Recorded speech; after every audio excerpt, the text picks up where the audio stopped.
नमस्ते, प्रणाम दोस्तों। तो चलिए आप लोग सुनिए बहुत ही सुंदर पुराना मनमोहक विवाह गीत। तो बेटी विवाह है, बहुत ही दर्दनाक विवाह गीत है। तो आप लोग जरूर सुनिएगा, फुल वॉच करके सुनिएगा तो गीत का आनंद आएगा आप लोगों को। तो चलिए सुनाते हैं। आशीर्वाद हम लोगों को भी दोनों गानों को दीजिएगा। और ये गाना जाएगा, मेरे चैनल का नाम है देवरानी जेठानी लोकगीत। चलिए सुनाते हैं।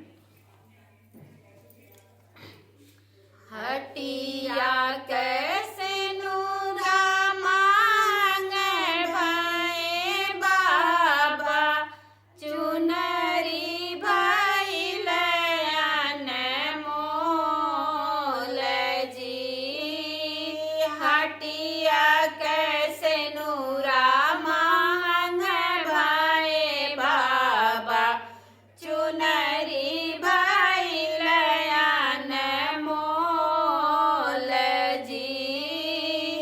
ओही रे चुनरिया के कारण बाबा, छोड़ देश तुहार जी।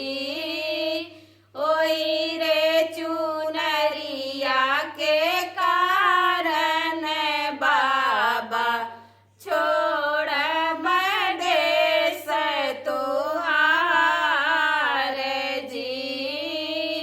बाबा जे दिहन हो ना मन सोनवा, मैया जे लहर पटोर जी।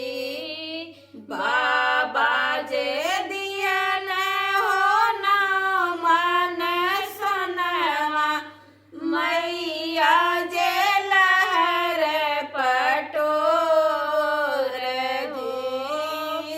भैया जे दिहन हो चढ़ने के घोड़वा, भौजी जे आपन सुहाग जी। भैया जे दिहन हो चढ़ने के घोड़वा, भौजी जे आपन सुहाग जी।